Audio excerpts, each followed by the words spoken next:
Hello students, आज chemistry में हम पढ़ेंगे फास्फोरस के यौगिकों में सबसे महत्वपूर्ण यौगिक फास्फीन। क्या बोला गया भैया? सबसे महत्वपूर्ण यौगिक फास्फीन PH3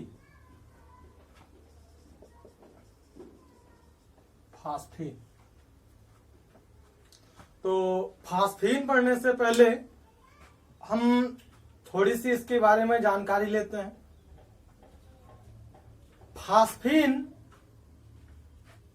की खोज सर्वप्रथम 1783 ईस्वी में, क्या बोला गया भैया, कि फास्फीन की खोज सर्वप्रथम सन 1783 ईस्वी में जैन गैम्बर, क्या बोला गया भैया, जैन गैम्बर ने 1783 ईस्वी में की थी। फास्फीन की खोज सर्वप्रथम 1783 ईस्वी में जैन गैम्बर नामक रसायनज्ञ ने की थी। इन्होंने सफेद फास्फोरस को निष्क्रिय वातावरण में कास्टिक सोडा विलयन के साथ गर्म करके बनाया था। क्या बोला गया भैया कि जैन गैम्बर ने निष्क्रिय वातावरण में सफेद फास्फोरस को कास्टिक सोडा विलयन के साथ गर्म करके फास्फीन का निर्माण किया था। तो आइए देखते हैं कि फास्फीन बनाने की विधियां और इनके रासायनिक गुण।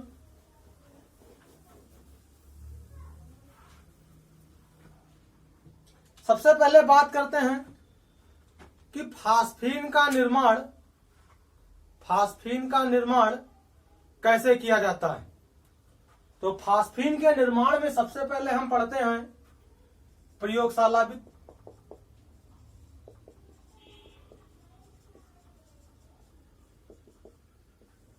फास्फीन बनाने की प्रयोगशाला विधि। तो प्रयोगशाला में फास्फीन बनाने के लिए क्या किया जाता है भाई, कि सफेद फास्फोरस को वायु की अनुपस्थिति में कास्टिक सोडा विलयन के साथ गर्म किया जाता है। क्या बोला गया? प्रयोगशाला में फास्फीन गैस बनाने के लिए सफेद फास्फोरस को कास्टिक सोडा विलयन के साथ वायु की अनुपस्थिति या निष्क्रिय वातावरण कह सकते हैं, वायु की अनुपस्थिति में गर्म करके बनाया जाता है। क्या करके भैया? गर्म करके बनाया जाता है। तो फास्फीन का निर्माण होता है और सोडियम हाइपोफास्फेट का निर्माण होता है। क्या बोला गया भैया? सोडियम हाइपोफास्फेट का निर्माण होता है। क्या होता है भैया? सोडियम हाइपोफास्फेट का निर्माण होता है। यहां पर कुछ छुपी कह सकते हैं, कुछ अन्य प्रोडक्ट का भी निर्माण होता है। आइए उसके बारे में भी जानते हैं। फास्फीन के साथ साथ, क्या बोला गया भैया, फास्फीन के साथ साथ इसमें हाइड्रोजन और फास्फोरस डाइहाइड्रेट का भी निर्माण होता है। क्या बोला गया? इसके साथ साथ, फास्फीन के साथ साथ हाइड्रोजन और फास्फोरस डाइहाइड्रेट का भी निर्माण होता है। आइए देख लेते हैं कि जब इसे कास्टिक सोडा विलयन के साथ गर्म करते हैं तो सोडियम हाइपोफास्फेट के साथ साथ हाइड्रोजन का भी निर्माण होता है और इसी के साथ साथ फास्फोरस डाइहाइड्रेट का भी निर्माण होता है। क्या बोला गया भैया? फास्फोरस डाइहाइड्रेट का भी निर्माण होता है और ये फास्फोरस डाइहाइड्रेट ये वायु से क्रिया करके या कह सकते हैं फास्फोरस डाइहाइड्राइड वायु में जलने लगता है। अभी हम आगे पढ़ेंगे कि जब फास्फीन गैस वायु के संपर्क में आती है तो वो जल उठती है, या कह सकते हैं घुमावदार छल्ले बनाती है। तो वो घुमावदार जो छल्ले हैं या जो वो धुएं के छल्ले हैं वो इसी के कारण बनते हैं, क्योंकि यह वायु के संपर्क में आकर जलने लगता है। क्या बोला गया भैया? ये वायु के संपर्क में आकर चमकीले प्रकाश को प्रज्वलित करता है, स्वतः प्रज्वलित करता है। तो होता क्या है देख लेते हैं कि जो फास्फोरस डाइहाइड्राइड है ये वायु में स्वतः जलता है और मेटाफास्फोरिक अम्ल बनाता है। क्या बनाता है भैया? मेटाफास्फोरिक अम्ल बनाता है, मतलब HPO3 का निर्माण करता है, HPO3 का निर्माण करता है। तो समझने वाली बात यह है कि फास्फीन गैस जब वायु के संपर्क में आती है तो तीव्र या चमकीले प्रकाश प्रज्वलित करती है, या कह सकते हैं सफेद धुआं का घुमावदार छल्ला बनाती है। कहने का मतलब भाई कि जब ये प्रज्वलित होगा, जब ये जलेगा तो इससे धुआं उत्पन्न होता है, और ये फास्फीन में किसके कारण होता है? फास्फोरस डाइहाइड्राइड की अशुद्धि के कारण, जो वायु में स्वतः प्रज्वलित होता है या जल जाता है। तो आइए देखते हैं संरचना।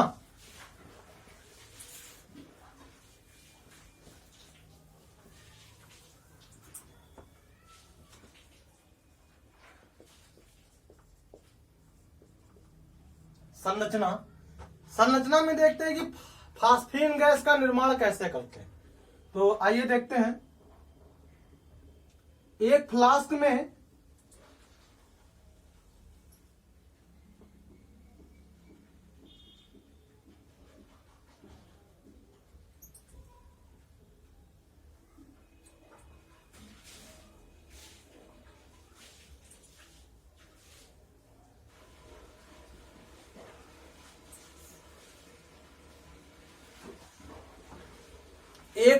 में थोड़ा सा मटेरियल, आइए फिगर को पहले कंप्लीट कर लेते हैं फिर बात करते हैं।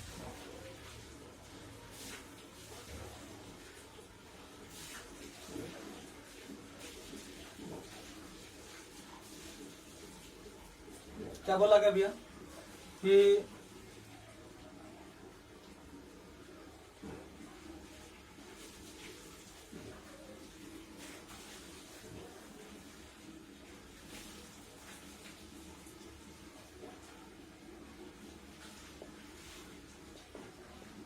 कोल गैस, उसके बाद एक ये पात्र,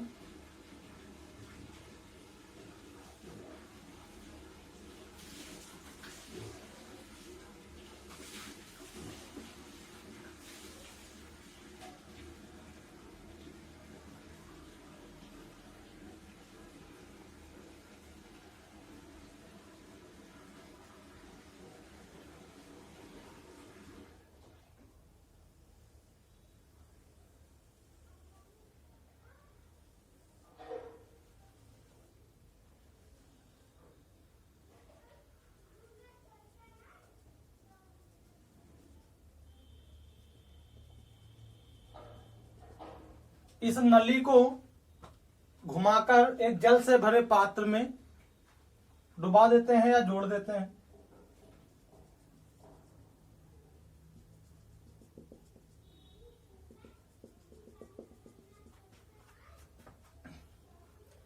ये धुएं के छल्ले हैं, धुएं के छल्ले हैं।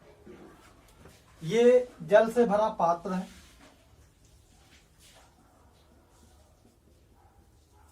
है, ये नली।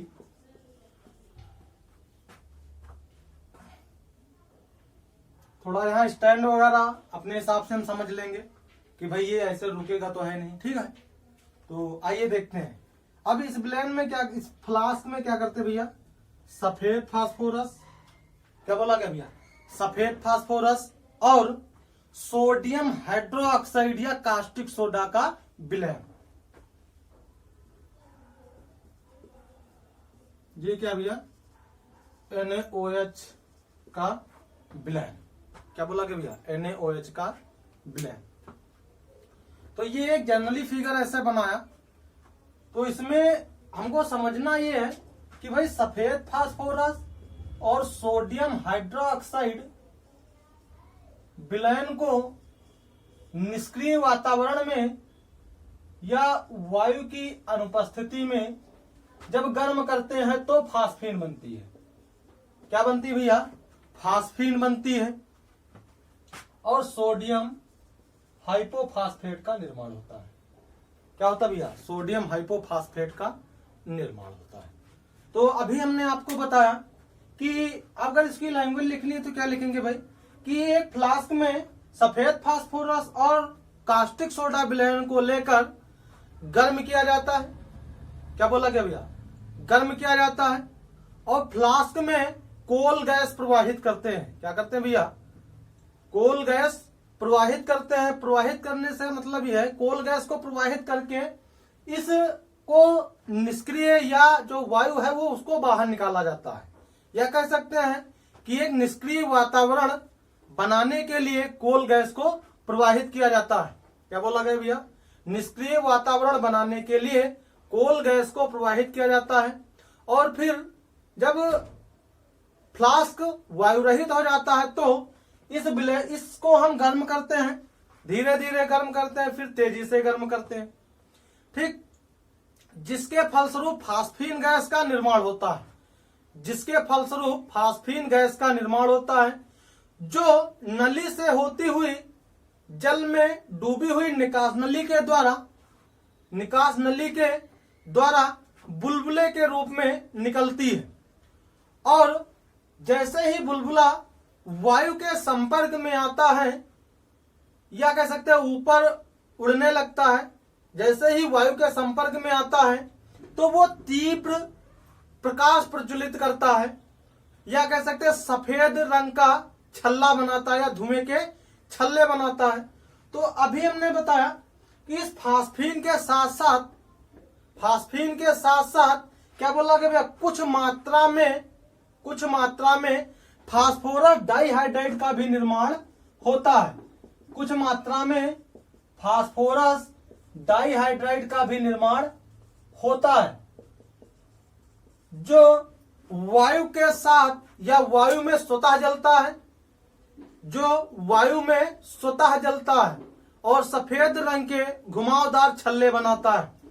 तो इस प्रकार से जो ये घुमावदार छल्ले का निर्माण है, तो कह सकते हैं कि इस प्रकार जो बनी फास्फीन है उसमें फास्फोरस डाइहाइड्राइड की अशुद्धि होती है। इसी कारण जैसे ही बुलबुला वायु के संपर्क में आता है तो वो तीव्र प्रकाश के साथ प्रज्वलित होता है या सफेद रंग के घुमावदार छल्ले बनाता है। तो इस प्रकार से हम प्रयोगशाला में फास्फीन गैस का निर्माण करते हैं। क्या बोला गया भैया, कि इस प्रकार से प्रयोगशाला में फास्फीन गैस का निर्माण किया जाता है। आइए देखते हैं फास्फीन गैस बनाने की कुछ अन्य विधियां। क्या बोला गया भैया, फास्फीन गैस बनाने की कुछ अन्य विधियां।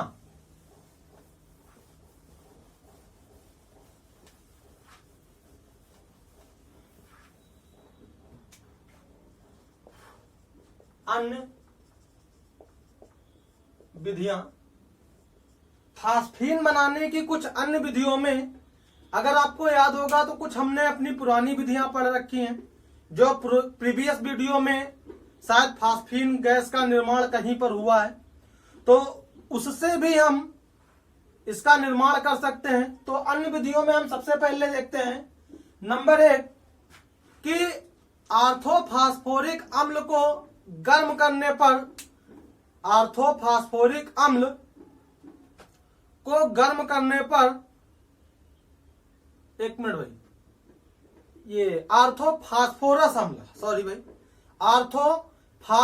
अम्ल को गर्म करने पर फास्फीन गैस का निर्माण होता है। क्या बोला गया भैया, कि आर्थोफास्फोरस अम्ल को गर्म करने पर फास्फीन गैस का निर्माण होता है।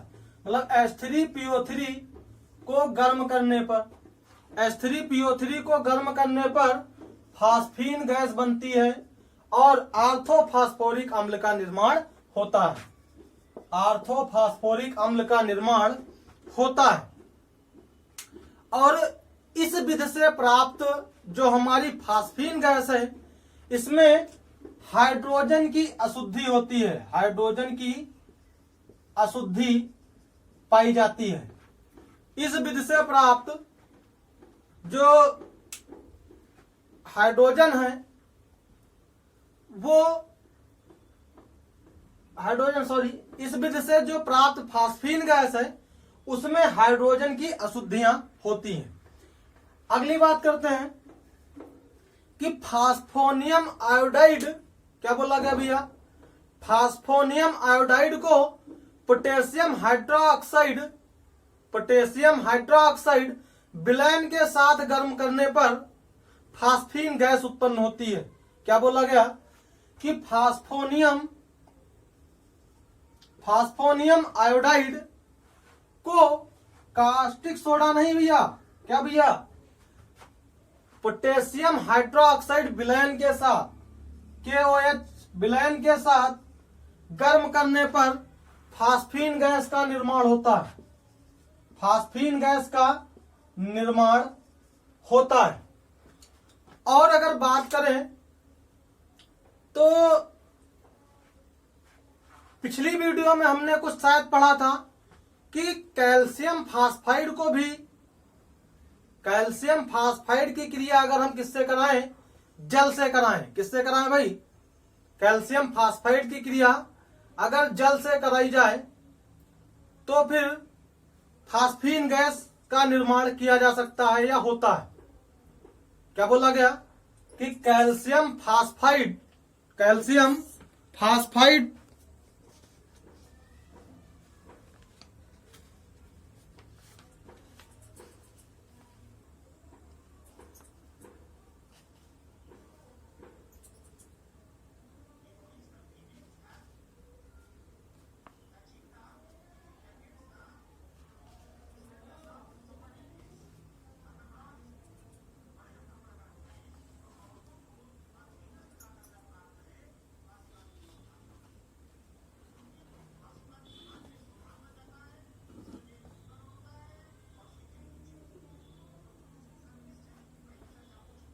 हाँ हेलो स्टूडेंट, क्या बोला गया, हाँ भाई एक आपको बता रहे थे, क्या बता रहे थे कि जो हमारा कैल्शियम फास्फाइड है उसको अगर उसकी क्रिया हम जल से कराएं, क्या बोला गया, उसकी क्रिया यदि हम जल से कराते हैं तो भी फास्फीन गैस का निर्माण होता है।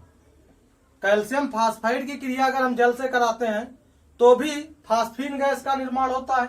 आइए देखते हैं कि कैल्शियम फास्फाइड की क्रिया किससे कराए भैया, जल से कराए तो भी क्या बनेगा, फास्फीन बनेगा और कैल्शियम का हाइड्रोक्साइड बनेगा, कैल्शियम का हाइड्रोक्साइड बनेगा। उसी तरह से एल्युमिनियम फास्फाइड की क्रिया यदि तन H2SO4 से कराने पर, क्या बोला गया कि एल्युमिनियम फास्फाइड की क्रिया भी यदि हम तन H2SO4 से कराते हैं, एल्युमिनियम फास्फाइड की क्रिया तन H2SO4 से कराने पर, तन H2SO4 से कराने पर क्या बनता भैया, फास्फीन गैस का निर्माण होता है। क्या होता भैया, फास्फीन गैस का निर्माण होता है और ये एल्युमिनियम का सल्फेट बनता है। क्या बनता है भैया, एल्युमिनियम का सल्फेट बनता है। तो इस प्रकार से हम विभिन्न विधियों के द्वारा फास्फीन गैस का निर्माण कर सकते हैं। तो आइए अब बात करते हैं फास्फीन के गुण के। फास्फीन के गुण क्या हैं?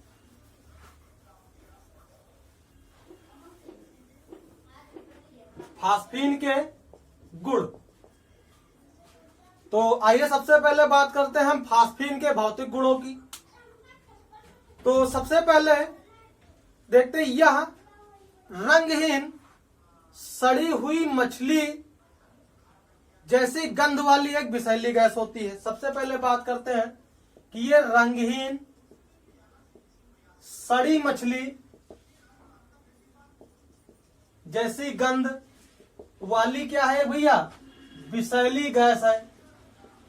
मतलब सड़ी हुई मछली के जैसी गंध वाली ये एक विषैली गैस है और यह वायु से भारी और जल में अल्प विलेय होती है। क्या बोला था भैया कि यह वायु से भारी और जल में भैया अल्प विलेय होती है या जल में अल्प विलेय होती है। और अगली बात, इसका जलीय विलयन लिटमस पेपर के प्रति क्या होता है भैया, उदासीन होता है। जलीय विलयन लिटमस पेपर के प्रति उदासीन। क्या भैया, इसका जलीय विलयन जो है वो लिटमस पेपर के प्रति क्या होता है, उदासीन होता है। अगली बात, यह माइनस का 89.7 डिग्री सेंटीग्रेड पर यह क्या होती है, द्रवित होती है। क्या होती है भैया, माइनस 89.7 डिग्री सेंटीग्रेड पे ये द्रवित होती है। क्या होती भैया, द्रवित होती है। और माइनस 133.7 डिग्री सेंटीग्रेड पे ये ठोस अवस्था में बदल जाती है। मतलब माइनस 133.7 डिग्री सेंटीग्रेड पर ये ठोस अवस्था में बदल जाती है। और शुद्ध फास्फीन वायु में स्वतः प्रज्वलित नहीं होती है। कब प्रज्वलित होगी, जब इसमें फास्फोरस डाइहाइड्रेट की क्या होगी, अशुद्धि होगी। क्या होगी, अशुद्धि होगी। आगे बात करते हैं कि बहुत कम दाब पर फास्फीन और ऑक्सीजन का मिश्रण, क्या बोला गया भैया कि बहुत कम दाब पर फास्फीन और ऑक्सीजन के मिश्रण का विस्फोट होता है। क्या होता भैया, कम दाब पर फास्फीन और ऑक्सीजन के मिश्रण का विस्फोट होता है। क्या होता भैया, विस्फोटक होता है। बात समझ में भाई, कम दाब पर फास्फीन और ऑक्सीजन का मिश्रण जो होता है वो विस्फोटक होता है। आइए आगे बात करते हैं कुछ इनके रासायनिक गुणों की। क्या बोले भैया, आगे बात करते हैं कुछ इनके रासायनिक गुणों की। तो रासायनिक गुणों में सबसे पहले हम बात करते हैं कि ये ज्वलनशीलता का गुण प्रदर्शित करती है कि नहीं करती है। तो फास्फीन वायु में जलकर फास्फोरस पेंटाऑक्साइड का निर्माण करती है। जलाने पर फास्फीन जलाने पर फास्फोरस पेंटाऑक्साइड का निर्माण होता है। ये देखते हैं भैया, फास्फीन को अगर जलाया जाए तो फास्फोरस पेंटाऑक्साइड का निर्माण होता है और ऊर्जा निकलती है। फास्फोरस पेंटाऑक्साइड का निर्माण होता है और ऊर्जा निकलती है। अगली बात करते हैं कि वायु की अनुपस्थिति में यदि इसे हम 440 डिग्री सेंटीग्रेड पे गर्म कर दें तो फास्फीन अपघटित हो जाती है। फास्फीन क्या होती है भैया, अपघटित हो जाती है। ध्यान देंगे कि फास्फीन को 440 डिग्री सेंटीग्रेड पर यदि हम गर्म करते हैं तो ये अपघटित हो जाती है भैया। क्या होती है, अपघटित हो जाती है।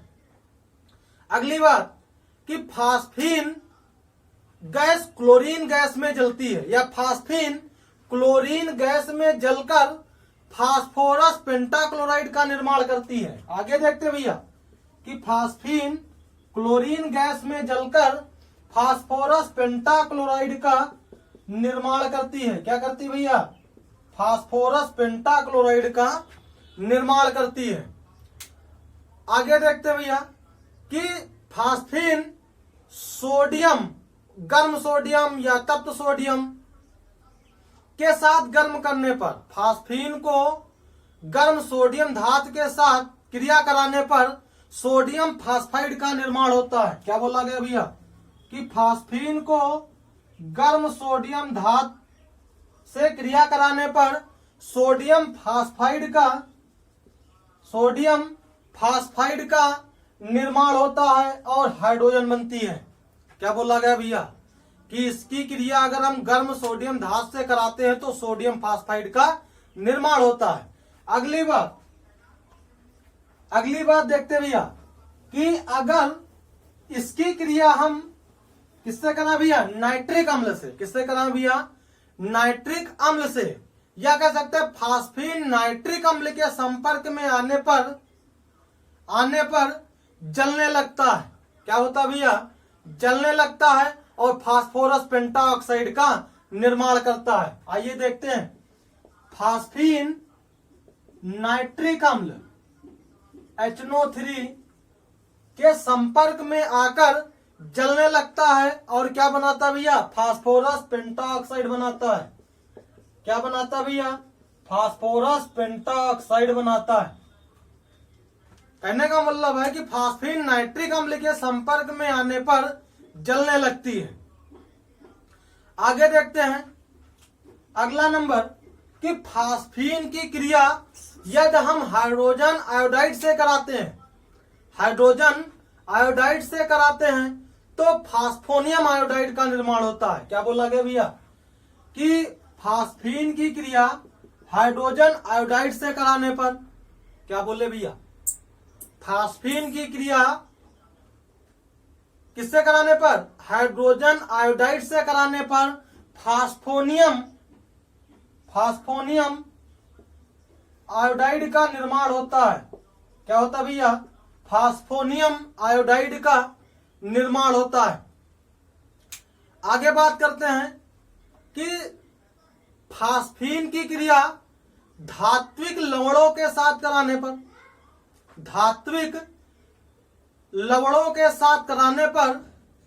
ये धात्विक लवण से धातु को अपचयित कर देता है। क्या कर देता भैया, धात्विक लवण से धातु को अपचयित कर देता है। ये देखते हैं, क्या बोले भैया कि अगर फास्फीन की क्रिया धात्विक लवण से कराई जाए तो यह धातु को अपचयित कर देता है। क्या बोले, धातु को अपचयित कर देता है। आइए देखते हैं, मान लेते हैं यदि कॉपर सल्फेट विलयन की क्रिया फास्फीन से कराने पर, या फास्फीन की क्रिया धात्विक लवण से कराने पर, या ऐसा समझ सकते हैं कि कॉपर सल्फेट के जलीय विलयन में फास्फीन गैस प्रवाहित करने पर सबसे पहले क्यूप्रिक फॉस्फाइड का निर्माण होता है या उसका काला उच्छेद बनता है और अंत में वह कॉपर में अपचयित हो जाता है। तो मैं आपको सीधे बताता हूं कि कॉपर सल्फेट के विलयन में यदि फास्फीन गैस प्रवाहित करते हैं तो जो कॉपर धात्विक लवण है ये अपने धातु में अपचयित हो जाता है। क्या हो जाता है भैया, धातु में अपचयित हो जाता है। कहने का मतलब ये कॉपर बनाएगा और क्या बनेगा भैया, आर्थोफास्फोरस अम्ल बनेगा। क्या बनेगा भैया, आर्थोफास्फोरस अम्ल बनेगा और सल्फ्यूरिक अम्ल का निर्माण होगा। और भैया सल्फ्यूरिक अम्ल का निर्माण होगा। उसी तरह से यह मर्क्यूरी क्लोराइड विलयन के साथ भी क्रिया करता है। मर्क्यूरी क्लोराइड विलयन के साथ भी क्रिया करता है।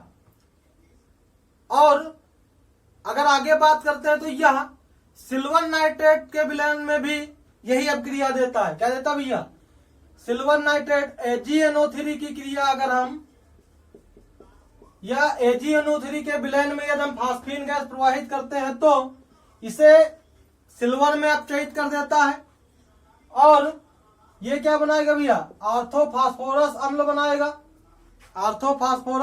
अम्ल बनाएगा और नाइट्रिक अम्ल का निर्माण होगा। क्या होगा भैया, नाइट्रिक अम्ल का निर्माण होगा।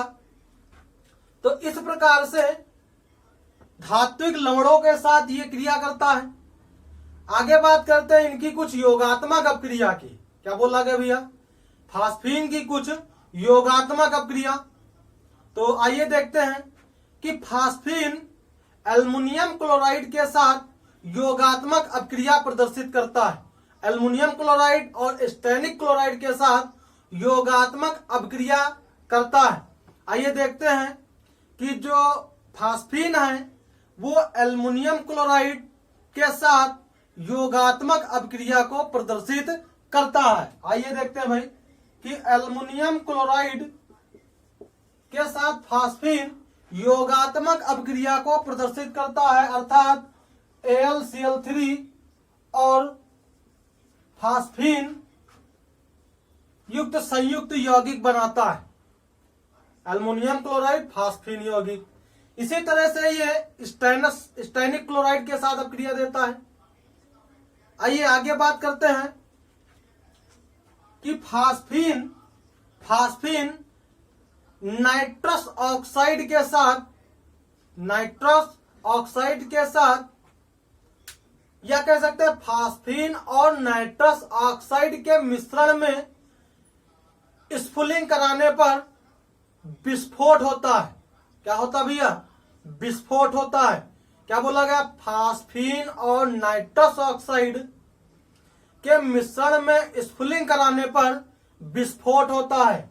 आइए देखते हैं भैया क्या बोला गया कि फास्फीन और नाइट्रस ऑक्साइड के मिश्रण में स्फुलिंग कराने पर, क्या कराने पर भैया? स्फुलिंग कराने पर विस्फोट होता है। अर्थात ये क्या है? ऑर्थोफॉस्फोरिक अम्ल बनाता है और नाइट्रोजन गैस बनती है। और क्या होता है भैया? नाइट्रोजन गैस बनती है। तो इस प्रकार से हम फास्फीन का निर्माण करते हैं और उनके गुण तथा इनके उपयोग को भी हम पढ़े। रही बात उपयोग की, तो उपयोग आपका होमवर्क है। हमने बताया था कि भाई उनके रासायनिक गुणों से हम उनके उपयोगों को लिख सकते हैं। तो सभी लोग इस वीडियो को देखें और इस वीडियो से फास्फीन के उपयोग को लिखने की कोशिश करें। थैंक यू क्लास, मिलते हैं नेक्स्ट वीडियो के साथ।